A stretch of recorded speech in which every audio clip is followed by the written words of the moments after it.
Welcome back. It's a program with a huge legacy at UW-Madison, the Peace Corps. In the 6 decades it's been around, UW-Madison ranks second in the nation for sending Peace Corps volunteers abroad. A great source of pride. And this week, the university is celebrating Peace Corps Week, marking 62 years since JFK first created the International Service Program. Our Braden Ross joins us with more on the UW's Peace Corps tradition. Braden? Almost 3,400 Badgers have served in the Peace Corps since it started, including our very own former governor, Jim Doyle. I sat down with him today to talk about his own experience and the legacy of the Peace Corps at UW-Madison. Take a look.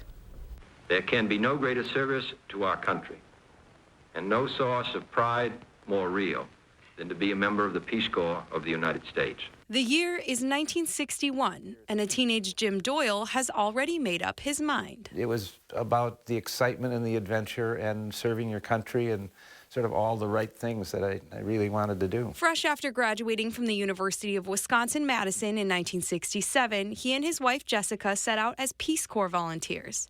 They spent 2 years teaching English in Tunisia. These people were incredibly impoverished and yet were totally generous and open with us. And it was really their kindness that got us through. Doyle is one of nearly 3,400 UW-Madison grads that have answered President Kennedy's call to service in the last 62 years.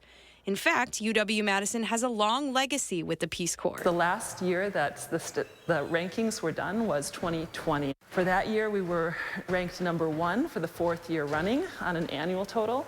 And historically, we rank #2 since the beginning of Peace Corps. It doesn't surprise me. I mean, this is a university, Madison, that has been devoted towards public service. Later in life, Doyle would go on to serve in another way as governor of Wisconsin. But he says his time in the Peace Corps has never left him. When I went back to Tunisia many, many years later as governor, I went to the university faculty and talked to professors there.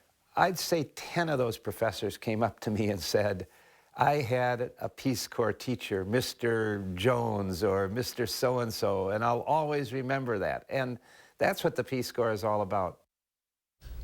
The Peace Corps paused in-country operations during the pandemic in 2020, but as of last summer, Badgers are now back in the field.